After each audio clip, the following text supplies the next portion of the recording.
नमस्कार दोस्तों, आपका स्वागत है आपके अपने यूट्यूब चैनल पर। दोस्तों, हम आपके लेकर आए हैं एक और नई वीडियो के साथ एक और नई जानकारी। दोस्तों, इस वीडियो में बात करेंगे जो आरएसएमएसबी बोर्ड के द्वारा motor vehicle sub inspector exam जो आज हुआ है, जिसका पहला पेपर था जीके और जीएस का। तो उसको पूरे क्वेश्चन पेपर के आंसर की के बारे में यहाँ पे विस्तार से चर्चा करेंगे। सबसे पहले अगर आप चैनल पर नए हैं तो कृपया चैनल को सब्सक्राइब जरूर कर ले, जिससे कि आपके पास सभी प्रकार की इन्फॉर्मेशन सबसे पहले पहुँच सके। तो दोस्तों, यहाँ पे पूरे क्वेश्चन पेपर को हम बताएंगे, आपके जो आंसर्स हैं वो। तो अगर आपको उनमें कुछ डाउट हो या कुछ गलत लगे तो आप हमें कमेंट करके जरूर बताएं। जैसा कि यहाँ पे पहला क्वेश्चन आप देख रहे हैं, निम्न में से कौन सा भारत में अंग्रेजों के खिलाफ महात्मा गांधी के नेतृत्व में पहला जन आंदोलन था। यानी कि जो महात्मा गांधी के नेतृत्व में पहला जन आंदोलन कौन सा था। तो यहाँ पे ऑप्शन है असहयोग आंदोलन, खिलाफत आंदोलन, सविनय अवज्ञा आंदोलन और भारत छोड़ो आंदोलन। जैसा कि आप सभी को पता होगा, जो महात्मा गांधी है उनका पहला जो सबसे पहला आंदोलन किया था चंपारण था 1917 में। तो इस हिसाब से उसके बाद में उन्होंने असहयोग आंदोलन भी किया था, खिलाफत आंदोलन भी किया था, सविनय अवज्ञा आंदोलन भी किया था। तो या इसमें अगर सन की बात करें, जो खिलाफत आंदोलन था वो था इनका 25 नवंबर 1919 को। तो इनका जो सबसे पहले जो आंदोलन आता है वो ये आता है अपना खिलाफत आंदोलन। यानी कि इसका जो राइट आंसर होगा वो ऑप्शन होगा बी। क्वेश्चन नंबर अगर 2 की बात करें, स्वतंत्रता सेनानी हीरालाल शास्त्री राजस्थान के किस जिले से थे। तो हीरालाल शास्त्री जी का जन्म हुआ था जयपुर के जोबनेर में। तो जयपुर जिले से रिलेटेड थे वो। नेक्स्ट क्वेश्चन नंबर 3 की अगर बात करें, तो निम्न में से राजस्थान का प्रथम किसान आंदोलन कौन सा था। तो राजस्थान का जो प्रथम किसान आंदोलन था वो था बिजोले किसान आंदोलन। राजस्थान का सबसे संगठित और सबसे लंबा चलने वाला आंदोलन था, जो 1897 से लेकर और 1941 तक चला था। ठीक है। नेक्स्ट क्वेश्चन नंबर अगर 4 की बात करते हैं यहाँ पे, तो क्वेश्चन नंबर 4 जो दे रखा है, मारवाड़ किसान आंदोलन का प्रमुख नेता कौन था। तो मारवाड़ किसान आंदोलन जो प्रमुख नेता था वो था जयनारायण व्यास। नेक्स्ट क्वेश्चन नंबर पे चलते हैं। तो क्वेश्चन नंबर 5 जो है, नरसंहार को राजस्थान का जलियांवाला हत्याकांड कहा जाता है। किस नरसंहार को। तो नीमूचाना जो हत्याकांड हुआ था उसको राजस्थान का जलियांवाला बाग कांड कहा जाता है। तो नीमूचाना जो है अलवर जिले में पड़ता था, और ये जो कांड हुआ था आप सभी को पता होगा, 14 मई 1925 की ये घटना है। जो यहाँ का जिसका जो डायर जो कहते थे राजस्थान का, या मतलब जलियांवाला बाग का डायर कहा जाता था, वो छज्जू सिंह था, जो पुलिस अधिकारी था जिसने यहाँ पे गोलियां चलाने का आदेश दिया था। नेक्स्ट क्वेश्चन नंबर अगर 6 की बात करते हैं, तो क्वेश्चन नंबर 6 है, सीकर आंदोलन की उल्लेखनीय महिला नेता कौन थी। ठीक है। तो यहाँ पे अगर उल्लेखनीय महिला पूछिए तो इसमें आंसर आएगा धापी देवी। और अगर वो पूछते कि 10,000 जाट महिलाओं के साथ जो आंदोलन में सक्रिय महिला थी जिसने भाग लिया, तो वो थी किशोरी देवी। तो इसका यहाँ पे आंसर होगा धापी देवी। नेक्स्ट क्वेश्चन पर हम चलते हैं। तो क्वेश्चन नंबर 7 है, धौलपुर प्रजामंडल के प्रथम जो अध्यक्ष थे वो कौन थे।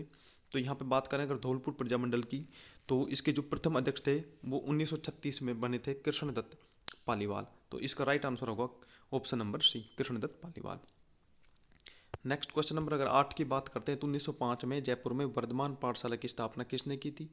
तो यहाँ पे जो सही आंसर होगा वो होगा अर्जुनलाल सेठी। अर्जुनलाल सेठी ने यहाँ पे वर्धमान पाठशाला की स्थापना की थी। क्वेश्चन नंबर अगर 9 की बात करें, तो निम्न में से किसका निर्माण रावल जैसल भाटी ने करवाया था। तो रावल जैसल भाटी जो था ये इसने निर्माण करवाया था सोनार किला का। ये लगभग 1155-56 के लगभग की बात है। तो यानी कि सोनार किला का जो निर्माण हुआ था वो 12वीं शताब्दी के लगभग करवाया था रावल जैसल ने। ठीक है। नेक्स्ट क्वेश्चन पर अगर हम बात करें, तो क्वेश्चन नंबर 10 है, राजस्थान के निम्नलिखित में से किस जिले किले को स्वर्णगिरी कहा जाता है। यानी कि स्वर्णगिरी किस किले को कहा जाता है। तो स्वर्णगिरी कहा जाता है जालोर के किले को। इसका राइट ऑप्शन सी सही है। नेक्स्ट क्वेश्चन नंबर 11 की अगर बात करें हम, तो क्वेश्चन नंबर जो 11 है, रम्मत लोक नाटक को निभाने वाले पात्र को किसके रूप में जाना जाता है। तो रम्मक जो नामक लोक जो ये अपना नाटक होता है, इसको जो निभाते हैं उसको खिलार कहते हैं मतलब। ठीक है। तो इसका राइट आंसर ऑप्शन सी होगा। रम्मत की जो शुरुआत की अगर बात करें, तो इसकी शुरुआत जैसलमेर में होती, और सबसे ज़्यादा रम्मतों में जो काम किया था, सबसे ज़्यादा रम्मत लिखी थी वो तेज कवि ने लिखी थी। नेक्स्ट क्वेश्चन नंबर 12 है, चरी लोक नृत्य मुख्य रूप से राजस्थान के किस जिले में किया जाता है। तो यहाँ पे जिला पूछा है, लेकिन यहाँ पे ऑप्शन में जिला नहीं दिया है, किशनगढ़ सीधा दे रखा है। तो किशनगढ़ जिला नहीं है, वैसे तो अजमेर में पड़ता है ये। तो चरी लोक नृत्य जो प्रमुख रूप से किया जाता है किशनगढ़ में, यानी कि अजमेर जिले के किशनगढ़ में किया जाता है। और इसकी जो प्रमुख नृत्यांगना है वो फल्गुबाई है, और ये गुर्जर जाति का नृत्य है। नेक्स्ट क्वेश्चन नंबर अगर हम बात करते हैं 13 की, ये दे रखा है, कौन सा संस्थान है जो आवधिक ग्रीन हाउस गैस यानी कि GHG बुलेटिन जारी करता है। ठीक है। तो यहाँ पे जो ऑप्शन आप देख रहे हैं, खाद्य और कृषि संगठन, भारतीय प्रौद्योगिकी संस्थान मद्रास, विश्व मौसम विज्ञान संगठन और राष्ट्रीय महासागर प्रौद्योगिकी संस्थान। तो ये जो संगठन है, ये संस्थान जो बुलेटिन जारी करती है वो है विश्व मौसम विज्ञान संगठन। क्वेश्चन नंबर 14 है, किस संस्थान ने डिजिटल इकोनॉमी रिपोर्ट 2021 शीर्षक से एक रिपोर्ट जारी की थी। तो इसका जो राइट आंसर होगा वो होगा एंगटांड, UNCTAD, इसका आंसर ए होगा। ठीक है। नेक्स्ट क्वेश्चन नंबर अगर 15 की बात करें तो कौन सा शहर है जो पूरी तरह से पेपरलेस होने वाली दुनिया की पहली सरकार बन गई है? तो यहाँ पे जो राइट ऑप्शन होगा वो होगा दुबई। ठीक है, यहाँ पर राइट आंसर दुबई होगा 15वें सवाल में। 16वें सवाल की बात करें तो 2021 में होम डिटेक्शन कंसोर्टियम द्वारा जारी प्रथम ग्लोबल ड्रग पॉलिसी इंडेक्स में भारत का रैंक क्या है? ठीक है, तो क्वेश्चन नंबर 16 की अगर बात करें तो यहाँ पे जो रैंक है भारत की वो थी 18वीं। ठीक है, तो यहाँ पे ऑप्शन नंबर बी सही होगा। क्वेश्चन नंबर 17 की अगर बात करें तो राजस्थान में विशेष रूप से जैसलमेर क्षेत्र में BSF के द्वारा ऑपरेशन सरद हवा चलाया गया था। तो ये कौन से वीक में चलाया गया था? ठीक है, तो यहाँ पे ऑप्शन दे रखे हैं A, B, C और D में से। तो यहाँ पे जो राइट आंसर होगा वो इसमें होगा 23 से 28 जनवरी 2022, यानी कि option number A. Question number अगर 18 की बात करें तो किन जिलों में 106 जिला परिषद सदस्यों, 568 पंचायत समिति सदस्यों, 4 जिला प्रमुखों या उप प्रमुखों और 30 प्रधान और प्रधानों के लिए पंचायत चुनाव हुए थे? तो ये जो क्वेश्चन नंबर 18 इसका राइट आंसर होगा 12, करौली, गंगानगर और कोटा, यानी कि ऑप्शन नंबर ए इसका बिल्कुल राइट है। तो यहाँ पे जो ऑप्शन नंबर ए ही बिल्कुल राइट होगा। क्वेश्चन नंबर अगर नेक्स्ट की बात करते हैं 19 की, राजस्थान उच्च न्यायालय के नए मुख्य न्यायाधीश के रूप में किसे नियुक्त किया गया है? तो अभी जो हाल ही में राजस्थान के नए मुख्य न्यायाधीश बनाए गए हैं वो हैं Aqeel Qureshi. Next question number 20 की अगर बात करें तो दिसंबर 2021 में किस मंत्रालय ने कचरा मुक्त शहरों के आज़ादी 75 star rating protocol tool kit 2022 को लॉन्च करने की घोषणा की है? ठीक है, तो यहाँ पे हम आपको बताएंगे, मतलब इनमें से आपको बताना है कि कौन सा डिपार्टमेंट है वो, किस मंत्रालय किया है। ठीक है, यानी कि पर्यावरण जलवायु परिवर्तन मंत्रालय, सूचना और प्रशासन मंत्रालय, आवास और शहरी मामलों का मंत्रालय और पर्यटन मंत्रालय। तो यहाँ पे जो आपका राइट आंसर होगा वो इसमें होगा आवास और शहरी मामलों के मंत्रालय, यानी कि ऑप्शन नंबर सी आपका बिल्कुल सही होगा। क्वेश्चन नंबर अगर 21 की बात करते हैं तो राजस्थान सरकार के 3 साल पूरे होने पर राजस्थान के मुख्यमंत्री द्वारा निम्न में से कौन सी योजना शुरू की गई थी? ठीक है, तो यहाँ पे जो सही ऑप्शन होगा तो मैं शक्ति उड़ान योजना, ये भी सही है, जागृतिकारी वापसी योजना, ये भी सही, यानी कि इसमें जो राइट ऑप्शन है वो सी सही होगा, यानी ए और बी दोनों सही हैं। तो राजस्थान के जो 3 साल के जो पूरा हुआ है वो इनका हुआ है 19 दिसंबर 2021 को। तो इन्होंने यहाँ पे 4-5 नई योजनाएं चलाई थी जिनमें ये दोनों भी हैं। इनके अलावा भी जैसे अनुप्रति योजना थी जो कोचिंग योजना से रिलेटेड है, और अम्बेडकर जो वाउचर योजना थी, और एक शक्ति योजना थी। इस प्रकार ये सारी 4-5 योजनाएं इन्होंने 3 साल कंप्लीट होने पर गहलोत सरकार ने की अनाउंसमेंट किया था। निम्न में से कौन सी नियुक्ति भारत के राष्ट्रपति के द्वारा नहीं की जाती है? तो राष्ट्रपति के द्वारा कौन सी नियुक्ति नहीं की जाती? भारत के मुख्य न्यायाधीश, सेना के प्रमुख, वायुसेना के प्रमुख और लोकसभा के अध्यक्ष। तो यहाँ पे जो राइट आंसर होगा वो होगा लोकसभा के अध्यक्ष, क्योंकि लोकसभा के जो अध्यक्ष है लोकसभा के सदस्यों के द्वारा आपस में से उनमें से एक को मनोनीत या चुना जाता है आपस में से। ठीक है, नेक्स्ट क्वेश्चन नंबर है निम्न में से किसके कारण सदन का सत्र समाप्त हो जाता है? तो सत्र का जो सदन है समाप्त होगा सत्रावसन, जो सत्राहुत होता है, सत्रवासन होता है, ये सब राज्यपाल करता है। तो यहाँ पर सत्रावसन होगा, उसके बाद में सत्र समाप्त हो जाता है। अनिश्चितकाल के लिए जो स्थगन का कार्य है ये सिर्फ और सिर्फ विधानसभा के जो अध्यक्ष होता है उसको इसकी अथॉरिटी होती है। नेक्स्ट क्वेश्चन नंबर 24 की अगर बात करें, इनमें से किसके पास भारत संघ के भीतर एक नया राज्य बनाने की शक्ति है? तो यहाँ पे ऑप्शन है सुप्रीम कोर्ट, लोकसभा अध्यक्ष, प्रधानमंत्री और राष्ट्रपति। तो यहाँ पे आपको बताना इनमें से कौन सा है जिसको भारत संघ के भीतर एक नया राज्य बनाने की शक्तियाँ प्राप्त होती हैं। तो यहाँ पे सिर्फ और सिर्फ अगर बात करें तो यहाँ पाएगी राष्ट्रपति, यानी कि जो कानून बनाने कार्य सांसद का होता है उसके ऊपर जो फाइनल जो बिल पास होता है उस पर राष्ट्रपति साइन करता है। क्वेश्चन नंबर अगर 25 की बात करें, राजस्थान पंचायत राज अधिनियम 1994 की किस धारा को ग्राम सेवक के स्थान पर ग्राम विकास अधिकारी प्रतिस्थापित करने के लिए संशोधित किया गया था? तो ये धारा थी 89 की उपधारा 2 में। ठीक है, 89 की उपधारा 2 में। नेक्स्ट क्वेश्चन की अगर बात करें 26 है, निम्न में से कौन केंद्रीय मंत्रिमंडल की बैठकों में भाग ले सकते हैं? तो केंद्रीय मंत्रिमंडल की बैठक में सिर्फ केंद्रीय मंत्री जो कैबिनेट मंत्री होते हैं वही भाग ले सकते हैं। क्वेश्चन नंबर अगर 27 की बात करें यहाँ पे, तो जो 27 नंबर क्वेश्चन है वो है निम्न में से कौन सी शक्ति मुख्यमंत्री के पास नहीं होती? ठीक है, तो ए ऑप्शन है मुख्यमंत्री राज्य के उच्च न्यायालय के न्यायाधीशों की नियुक्ति करता है, राज्यपाल केवल उन लोगों की मंत्री नियुक्ति करता है जिनकी मुख्यमंत्री द्वारा सिफारिश की जाती है, मुख्यमंत्री सभी मंत्रियों के विभागों को बदलता है, मुख्यमंत्री राज्यपाल से विधानसभा को विघटित करने के लिए कहता है। तो यहाँ पे जो ए ऑप्शन है ये गलत है, क्योंकि मुख्यमंत्री के पास राज्य के उच्च न्यायालय के न्यायाधीश नियुक्ति नहीं करता है, जो राज्य के उच्च न्यायालय के न्यायाधीशों की नियुक्ति राष्ट्रपति करता है। ठीक है, क्वेश्चन नंबर अगर 28 की बात करें तो 28 जो क्वेश्चन, राष्ट्रपति किसकी लिखित सलाह पर आपातकाल की घोषणा कर सकता है। क्वेश्चन नंबर 28, यहाँ पे ऑप्शन देख सकते हैं, प्रधानमंत्री, लोकसभा के अध्यक्ष, प्रधानमंत्री की अध्यक्षता में केंद्रीय मंत्रिमंडल और भारत के मुख्य न्यायाधीश। तो यहाँ पे जो राइट आंसर होगा वो होगा सी, प्रधानमंत्री की अध्यक्षता में केंद्रीय मंत्रिमंडल, यानी कि राइट ऑप्शन जो है सी है। क्वेश्चन नंबर 29 की अगर बात करें तो किस अनुच्छेद में कहा गया है कि मंत्रिपरिषद सामूहिक रूप से राज्य की विधानसभा के प्रति उत्तरदायी होता है। ऑप्शनों की अगर बात करें तो ये ऑप्शन है आर्टिकल 174, 84, 164 और 194। तो यहाँ पे जो राइट आंसर होगा वो होगा अनुच्छेद 164। ठीक है, तो राइट आंसर सी होगा इसमें। नेक्स्ट क्वेश्चन नंबर 30 की बात करें तो भारत में राज्य के महाधिवक्ता की नियुक्ति कौन करता है। मुख्यमंत्री, राज्यपाल, विधानसभा का अध्यक्ष और इनमें से कोई नहीं। ठीक है, तो यहाँ पे ऑप्शन कौन सा आएगा, ऑप्शन नंबर आएगा राज्य के महाधिवक्ता की नियुक्ति कौन करता है, तो यहाँ पे ऑप्शन नंबर बी रहेगा, राज्यपाल करता है। ठीक है, नेक्स्ट क्वेश्चन की अगर बात करते हैं, निम्न में से कौन सी व्यवस्था जो है प्रत्यक्ष चुनाव के आधार पर स्थापित की जाती है। तो जो प्रत्यक्ष चुनाव की अगर बात करें अपने यहाँ पे, तो प्रत्यक्ष चुनाव के लिए कौन सी व्यवस्था की जा सकती है, तो ब्लॉक समिति, ग्राम पंचायत, जिला परिषद, इनमें से कोई नहीं। तो यहाँ पर सिर्फ ग्राम पंचायत का जो सरपंच का चुनाव होता है वो प्रत्यक्ष चुनाव होता है। ब्लॉक समिति में जो प्रधान बनते हैं उनको भी अप्रत्यक्ष रूप से चुना जाता है, और जिला परिषद में जिला प्रमुख को भी अप्रत्यक्ष रूप से चुना जाता है। तो राइट आंसर यहाँ पे बी होगा। ठीक है, क्वेश्चन नंबर 32 की अगर बात करें तो भारत के संविधान में निम्न में से कौन सा संशोधन पंचायत राज व्यवस्था को संवैधानिक दर्जा प्रदान करता है। ठीक है, 75, 73, 71 और 72। ठीक है, इनमें से कौन सा है, तो यहाँ पे बात आएंगे, जो राइट आंसर रहेगा वो होगा 73वां, जो संशोधन हुआ तब वो। नेक्स्ट क्वेश्चन की अगर बात करें हम 33, हिमालय में पीर पंजाल श्रेणी किस चीज़, मतलब कौन से हिमालय का एक भाग है। शिवालिक का, पार हिमालय का, मध्य हिमालय का और लघु हिमालय का। तो यहाँ पे जो राइट आंसर होगा वो होगा लघु हिमालय। नेक्स्ट क्वेश्चन नंबर 34 है, कौन सा राज्य अपनी अंतर्राष्ट्रीय सीमा बांग्लादेश और म्यांमार के साथ साझा करता है। ठीक है, तो कौन सा जो राज्य है, त्रिपुरा, असम, मिजोरम और मेघालय। तो यहाँ पर राइट आंसर जो होगा वो होगा सी, मिजोरम राज्य। क्वेश्चन नंबर अगर 35 की बात करते हैं हम यहाँ पे, तो डंकन जो मार्ग है किसके बीच में स्थित है। उत्तर और मध्य अंडमान, दक्षिण और लघु अंडमान, मध्य और दक्षिण अंडमान और लिटिल एंड ग्रेट निकोबार के बीच में। तो यहाँ पे जो राइट आंसर होगा वो होगा बी, दक्षिण और लघु अंडमान के मध्य स्थित है ये।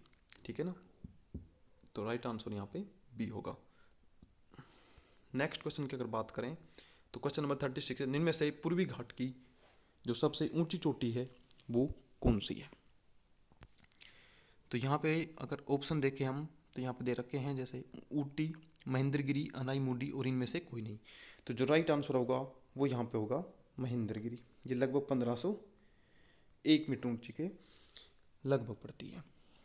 क्वेश्चन नंबर अगर 37 की हम बात करें तो 37 में भारत की जो अधिकांश वर्षा है वह कौन सी है। सैमनीय, पर्वतीय, चक्रवाती, इनमें से कोई नहीं। तो यहाँ पे जो ऑप्शन होगा इनमें से कोई नहीं होगा, क्योंकि हमारे ना सैमनीय होती, ना पर्वतीय, ना चक्रवाती। अधिकांश जो हमारी वर्षा होती है वो होती है दक्षिण पश्चिमी मानसून से। तो इसका राइट आंसर डी आएगा। क्वेश्चन नंबर 38 की बात करें तो भारत में किस प्रकार के वनों का क्षेत्रफल सबसे अधिक पाया जाता है। ठीक है, तो यहाँ पे सबसे अधिक जो वन पाए जाते हैं हमारे यहाँ पे पाए जाते हैं उष्णकटिबंधीय पर्णपाती वन। क्वेश्चन नंबर 39 की अगर हम बात करें तो राज्य में छत वर्षा जल संचयन अनिवार्य है। कौन से राज्य में है जो मतलब छत पे वर्षा जल संचयन जो अनिवार्य कर रखा है। तो 39 पे जो ऑप्शन होगा वो होगा तमिलनाडु, यानी कि तमिलनाडु में छत की जो वर्षा होगी उसका जल संचयन अनिवार्य है। क्वेश्चन नंबर अगर 40 की बात करें तो यहाँ पे देखने में से कि कौन सी मिश्रित कृषि की मुख्य विशेषता है, यानी कि जो मिश्रित कृषि है उसकी मुख्य विशेषता क्या होती है। तो मुख्य जो कृषि हम करते हैं उसमें पशुपालन और फसलों की खेती एक साथ की जाती है, उसको मिश्रित कृषि कहते हैं, यानी कि राइट आंसर जो होगा सी होगा।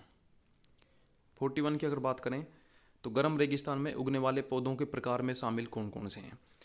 ठीक है, यहाँ पे ऑप्शन आप देख सकते हैं, सख्त घास और छोटी झाड़ियाँ, हाथी घास और कैक्टी, काई, जुमास और लाइकेन, पाइन और कैक्टी। तो यहाँ पर राइट आंसर ए होगा, सख्त घास और छोटी झाड़ियाँ। क्वेश्चन नंबर 42 की अगर बात करें तो इनमें में से किन उद्योगों को अनिवार्य लाइसेंस दिया जाना है। इलेक्ट्रॉनिक, एरोस्पेस, रक्षा उपकरण, औद्योगिक विस्फोट, खतरनाक रसायन और इन सभी को। तो यहाँ 42 में जो राइट आंसर है वो है डी, इन सभी को।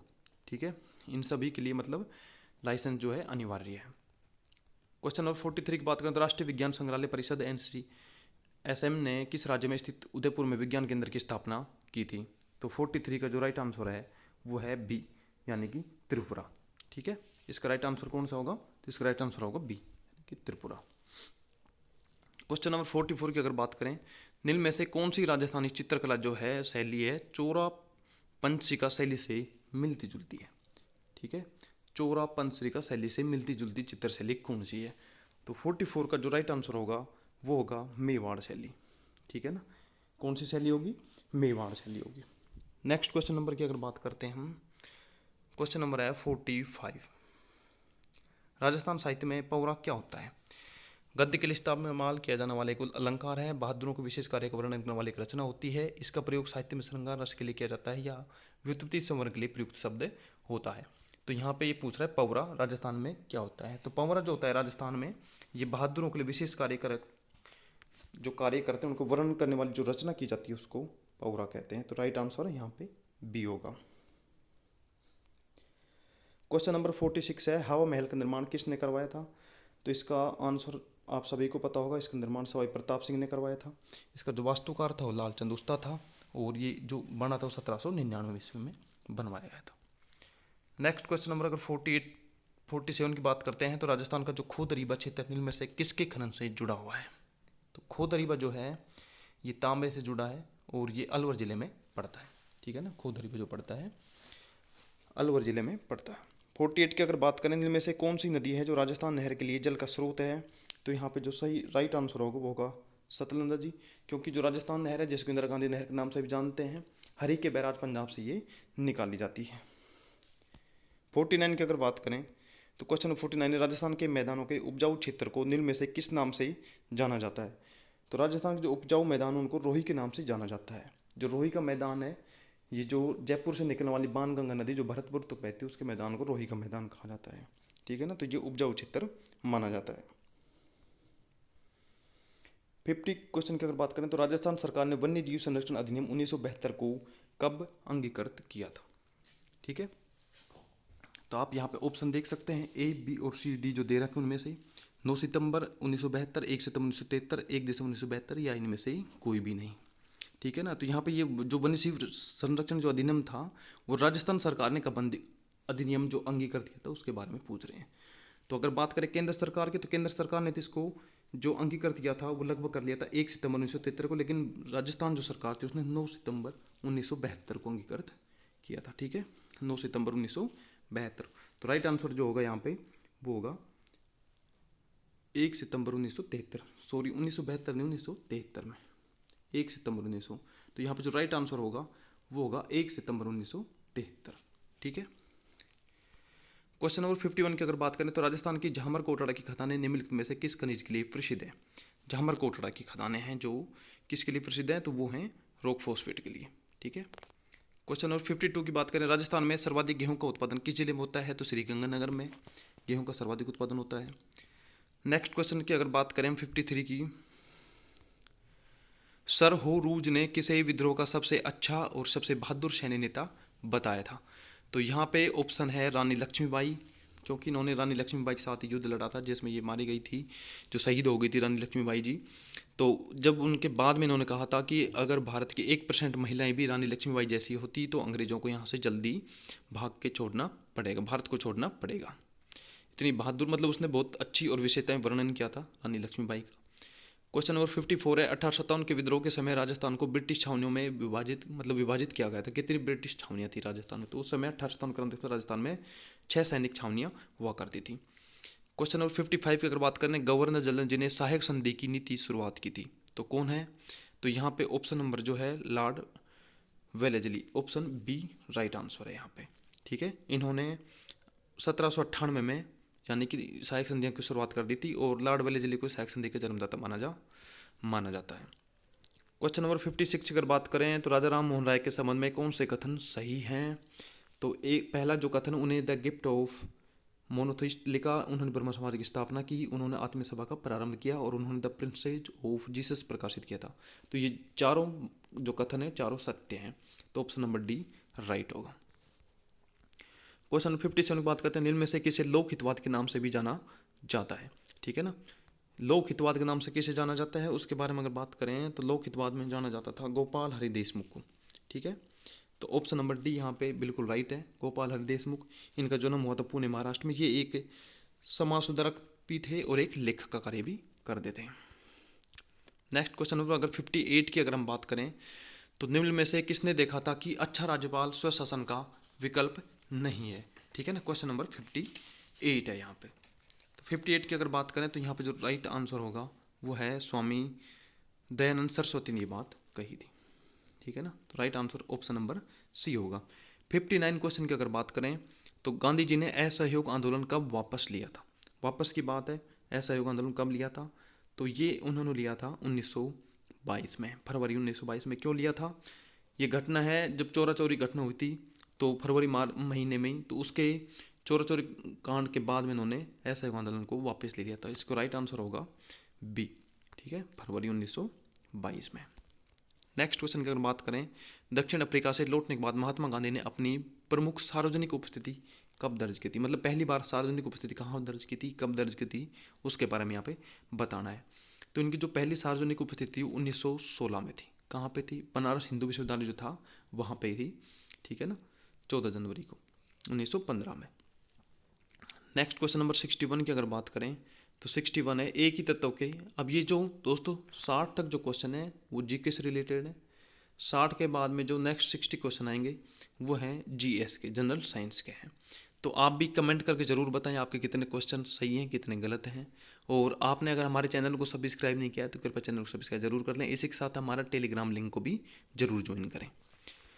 अब यहाँ से साइंस के क्वेश्चन स्टार्ट हो जाते हैं। एक ही तत्व के सभी समस्थानिकों के तटस्थ परमाणु में जो समान संख्या होती है, ठीक है, वो क्या होते हैं, केवल न्यूट्रॉन, ठीक है, या द्रव्यमान संख्या, या इलेक्ट्रॉन, या इनमें से कोई भी नहीं। तो यहाँ पे जो राइट ऑप्शन होगा वो होगा इलेक्ट्रॉन। ठीक है, option number C. Question number 62 की बात करें तो रेडियोधर्मी पदार्थ उत्सर्जित कौन नहीं करते हैं। रेडियोधर्मी पदार्थ जो उत्सर्जित नहीं करते हैं वो कौन से हैं, प्रोटॉन जो होते हैं वो रेडियोधर्मी पदार्थों का उत्सर्जन नहीं करते हैं। ठीक है ना, प्रोटॉन। उसके बाद में 63 की बात करें तो यूरेनियम का जो कौन सा समस्थानिक नाभिकीय विखंडन अभिक्रिया के लिए प्रयोग किया जाता है। तो यहाँ पे यूरेनियम 235 को प्रयोग किया जाता है। नेक्स्ट क्वेश्चन नंबर 64 की अगर बात करें तो निम्न में से कौन सी अधातु कमरे के तापमान पर तरल है। ठीक है, यहाँ पे बात हो रही है अधातु की। ठीक है, तो अधातु है जो कमरे के तापमान पर तरल होती है। तो यहाँ पे राइट आंसर होगा जो होगा ब्रोमीन। दोस्तों अगर यहाँ पे बात होती धातु की तो धातु में तो पारा भी ऑप्शन राइट होता, लेकिन यहाँ पे बात हुई है अधातु की, तो अधातु में ब्रोमीन राइट आंसर होगा। 65 की अगर बात करें तो धातुओं की पतले तार में खींचे जाने की क्षमता क्या कहलाती है। तो धातुओं को पतले तार में खींचे जाने की जो क्षमता उसको तन्यता कहते हैं। क्वेश्चन नंबर अगर 66 की बात करें, सामान्यतः अधातु में विद्युत की चालक नहीं होते हैं, दिए गए में से कौन सा विद्युत का सुचालक है। ठीक है ना, 66 में बताना है। तो यहाँ पर ऑप्शन है हीरा, ग्रेफाइट, सल्फर और फुलेरीन है। इनमें से आपको बताना है कि दिए गए जो हैं इनमें से कौन सा विद्युत का सुचालक है। तो यहाँ पे जो राइट आंसर होगा वो होगा ग्रेफाइट, जो विद्युत का सुचालक होता है। ठीक है, नेक्स्ट क्वेश्चन की अगर बात करें तो क्वेश्चन नंबर 67 है खाद्य सामग्री को संरक्षित करने के लिए प्रयुक्त एक अधातु कौन सी होती है। कार्बन, फास्फोरस, सल्फर और नाइट्रोजन। तो राइट आंसर यहाँ पे नाइट्रोजन होगा। 68 क्वेश्चन की अगर बात करें तो एक मिश्र धातु क्या होती है। एक तत्व होता है, एक यौगिक होता है, एक सममांगी मिश्रण होता है, या एक विषमांगी मिश्रण होता है। तो जो मिश्र धातु होती है वो होती है एक सममांगी मिश्रण होती है। 69 की अगर बात करें, निम्न में से कौन सी गैस है जो बिजली के बल्बों में भरी जाती है। 69, ठीक है ना, तो निम्नलिखित में से कौन सी जो गैस है बिजली के बल्बों में भरी जाती है। हीलियम और नियोन, नियोन और आर्गन, आर्गन और हाइड्रोजन, और आर्गन और नाइट्रोजन। तो यहाँ पे जो राइट आंसर होगा वो होगा आर्गन और नाइट्रोजन। ठीक है ना, आर्गन और, यानी कि ऑप्शन नंबर डी यहाँ पे बिल्कुल सही है। जिनमें जो गैस है बिजली के बल्बों में जो भरी जाती है वो भरी जाती है आर्गन और नाइट्रोजन। क्वेश्चन नंबर अगर 70 की बात करें तो संगमरमर के मलिनीकरण की घटना किसके कारण हुई है। तो यहाँ पर आप सभी को पता होगा अम्लीय वर्षा के कारण संगमरमर को बहुत ज़्यादा नुकसान हुआ है। नेक्स्ट क्वेश्चन, ऑपरेटिंग सिस्टम इनमें से किसका एक हिस्सा होता है। एप्लीकेशन सॉफ्टवेयर का होता है, उच्च स्तरीय भाषा का, और सॉफ्टवेयर सिस्टम सॉफ्टवेयर के, इन सभी का। तो जो ऑपरेटिंग सिस्टम होता है कंप्यूटर का खुद का एक सिस्टम सॉफ्टवेयर का हिस्सा होता है। एप्लीकेशन सॉफ्टवेयर होते हैं जो हम अपने प्रयोग के लिए बनाते हैं, उनको एप्लीकेशन सॉफ्टवेयर कहते हैं। तो ये एक सिस्टम का हिस्सा होता है, ऑपरेटिंग सिस्टम होता है जो कंप्यूटर चलाने में ज़रूरी होता है, तो इसलिए ये सिस्टम सॉफ्टवेयर होता है। पीडीएफ स्टैम्प फॉर, पीडीएफ का जो मतलब है वो क्या होता है। तो पीडीएफ को इंग्लिश में पोर्टेबल डॉक्यूमेंट फॉर्मेट, यानी कि जो ऑप्शन नंबर सी है वो बिल्कुल सही है। क्वेश्चन नंबर अगर 73 की हम बात करें तो क्वेश्चन नंबर जो 73 यहाँ पाएगा, इसमें दे रखा है रक्तचाप को नियंत्रित करने वाली जो ग्रंथि है वो कौन सी होती है। ठीक है, रक्तचाप को अग्नाशय, थैलेमस, अधिवक्र और थायराइड। तो राइट आंसर यहाँ पे होगा अधिवक्र ग्रंथि। ठीक है ना, जो रक्तचाप को नियंत्रित करती है वो अधिवक्र ग्रंथि होती है। क्वेश्चन नंबर 74 की अगर बात करें, एक कार्य प्रदान करने के लिए ऊतकों के संग्रह को किसके रूप में जाना जाता है। अंग, ऊतक, कोशिका और मांसपेशी। तो यहाँ पे जो राइट आंसर होगा वो होगा अंग। ठीक है ना, जो अंग है इसको कार्य प्रदान करने के लिए ऊतकों के संग्रह के रूप में इसको जाना जाता है। क्वेश्चन नंबर 75 की अगर बात करें तो आपके शरीर की जो प्रत्येक कोशिका में भोजन और ऑक्सीजन पहुंचाने के लिए कौन सा जो तंत्र है वो उत्तरदायी होता है। परिसंचारी, प्रजनन, उत्सर्जन और श्वसन। तो यहाँ पे जो राइट आंसर आपका होगा वो होगा परिसंचारी तंत्र, जो हमारे शरीर की प्रत्येक कोशिका में भोजन और ऑक्सीजन पहुंचाने के लिए उत्तरदायी होता है। क्वेश्चन नंबर 76 की अगर बात करें तो 76 है, दी गई धातुओं में से किस धातु को गलाने से नहीं निकाला जा सकता। ठीक है ना, तो यहाँ पे धातु दी गई उनमें से किस धातु को गलाने से भी नहीं निकाला जा सकता। Fe, एल्यूमिनियम, जिंक और जो पीबी लेड बोलते हैं जिसको, इनमें से कौन सी धातु है वो। तो यहाँ पे जो राइट आंसर होगा वो होगा एल्यूमिनियम का। बाहरी तथा आंतरिक ढांचा जो शरीर को सहारा प्रदान करता है क्या कहलाता है। मतलब क्वेश्चन नंबर 77 जो उसमें पूछा जा रहा है कि बाहरी या आंतरिक जो ढांचा होता है शरीर को जो सहारा प्रदान करता है उसे क्या कहते हैं। कंकाल तंत्र, श्वसन तंत्र, तंत्रिका तंत्र और पाचन तंत्र। तो यहाँ पर राइट आंसर होगा कंकाल तंत्र। क्वेश्चन नंबर 78 की बात करें तो नियासिन की कमी के कारण कौन सा रोग होता है। तो यहाँ पर राइट आंसर होगा पेलाग्रा। ठीक है, नेक्स्ट क्वेश्चन है, विटामिन K1 का वैज्ञानिक नाम क्या होता है। टैकोफेरोल, फोटोडाइऑन, एस्कर्बिक एसिड और पैथोथेनिक एसिड। तो विटामिन K1 का वैज्ञानिक नाम आपको बताना है। तो यहाँ पे जो राइट आंसर होगा वो होगा ऑप्शन नंबर बी, फोटोन डाइऑन। ठीक है, क्वेश्चन नंबर अगर 80 की बात करें, क्रिटेन्यूरिया किस विटामिन की कमी के कारण होता है। क्रिटेन्यूरिया, तो क्रिटेन्यूरिया जो होता है वो होता है विटामिन ई की कमी के कारण। तो राइट आंसर हम ए होगा इसमें। क्वेश्चन नंबर 81 की बात करें, निम्नलिखित में से किन्हें मैक्रो न्यूट्रिएंट्स कहा जाता है। मैक्रो न्यूट्रिएंट्स कहा जाता है। ठीक है ना, तो इसको याद करने की ट्रिक होती है NPK, मतलब नाइट्रोजन, फास्फोरस और पोटेशियम, NP। ठीक है, ये तीन होते हैं इसमें 81 में। NPK, मैक्रो एक होता है मिनी, एक होता है मैक्रो। मैक्रो होता है मतलब जो वर्धित न्यूट्रिएंट्स होते हैं उनको कहते हैं। तो नाइट्रोजन, फास्फोरस और पोटेशियम तीन होते हैं इसमें। क्वेश्चन नंबर 82 की बात करें तो निम्न में से कौन पॉलीसेकेराइड के उदाहरण होता है। पॉलीसेकेराइड के उदाहरण कौन कौन से उनके बारे में बताना है। तो यहाँ पे राइट आंसर होगा बी, सेलुलोज भी होता है, स्टार्च भी होता है और ग्लाइकोजन भी और हेपेरिन भी। क्वेश्चन नंबर 83 की अगर बात करें तो लार में एमाइलेज कार्बोहाइड्रेट का किस में टूटना शुरू करते हैं। ठीक है ना, लार में जो एमाइलेज होता है वो कार्बोहाइड्रेट का किस में टूटना शुरू करते हैं। ठीक है, तो यहाँ पे अगर बात करें तो यहाँ पर राइट आंसर होगा जो होगा अपनी साधारण शर्करा में, एमिनो एसिड में, पॉलीपेप्टाइड में और फैटी एसिड में। तो राइट आंसर आपका ए होगा। यहाँ पे साधारण शर्करा में तोड़ने का कार्य करते हैं वो। क्वेश्चन नंबर 84 की अगर बात करें तो दालें इसका एक अच्छा स्रोत होती हैं। तो ये आप सभी को पता है, प्रोटीन की अच्छी स्रोत होती है दालें होती है, जो प्रोटीन की सबसे अच्छी स्रोत होता है।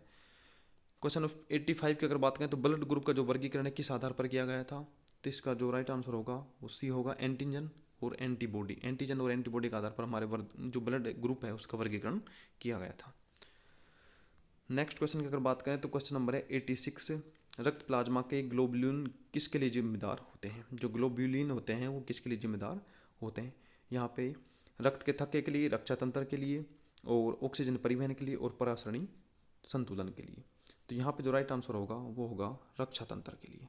ठीक है ना, राइट आंसर बी होगा।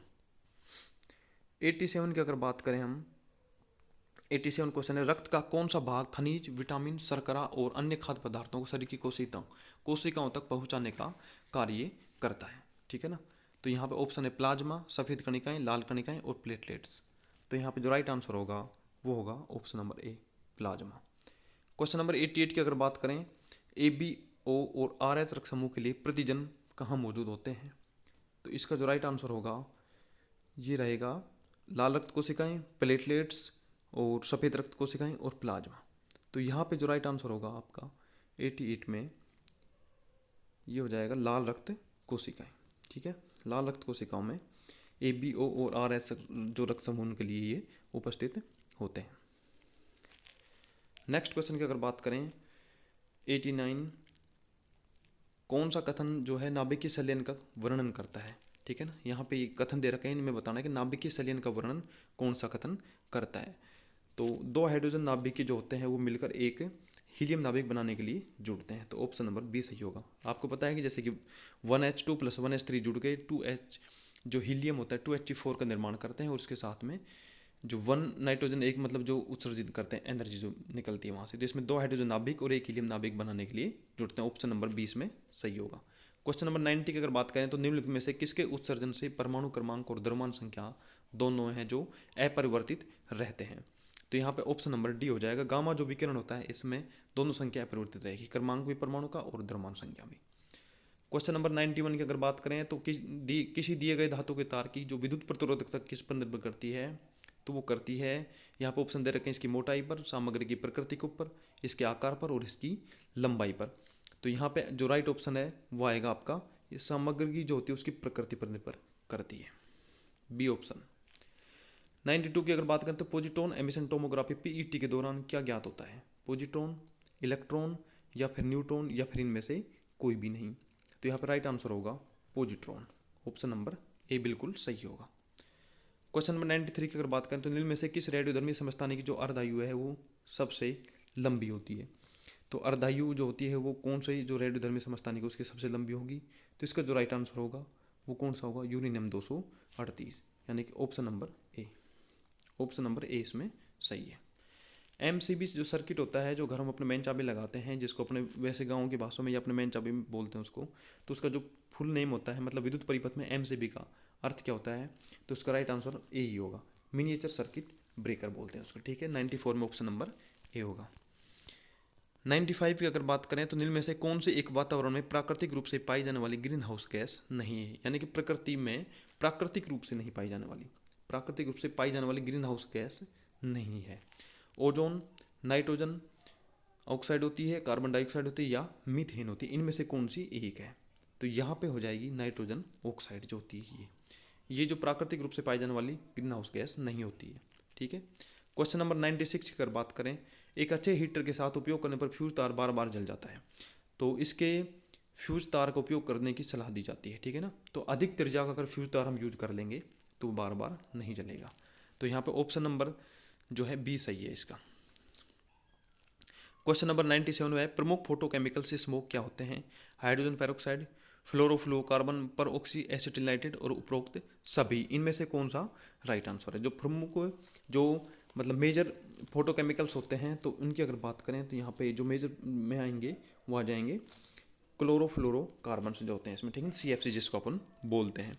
क्वेश्चन नंबर 99 की अगर 98 की बात करें तो निम्न में से कौन DDT का एक घटक नहीं है, यानी कि DDT का कौन सा घटक नहीं है। Carbon, fluorine, chlorine, hydrogen.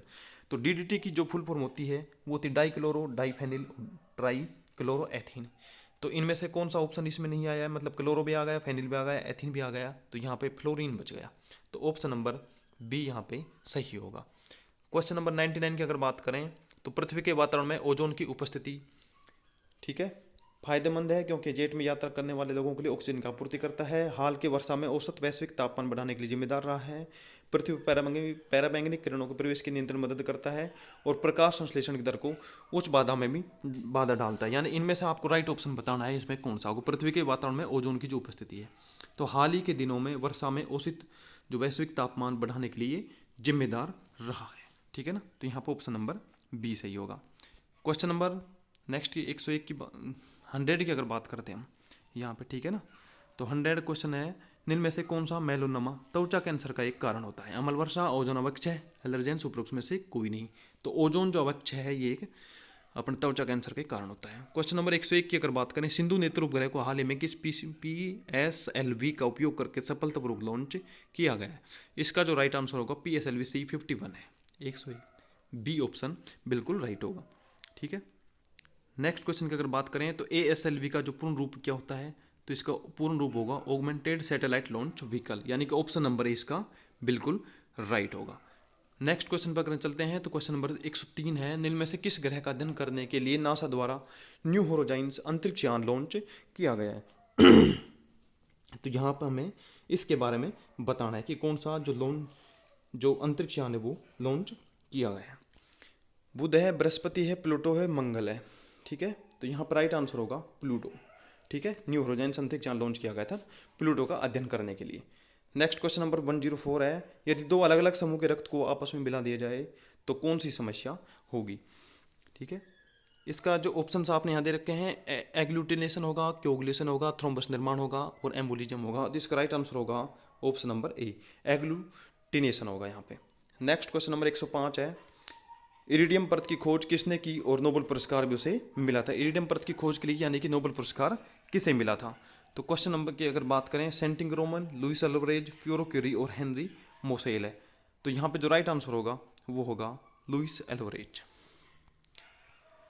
Next question number 106 की बात करें तो बाईफोकल लेंस का आविष्कार किसने किया था। ठीक है ना, बाईफोकल लेंस का आविष्कार किसने किया था।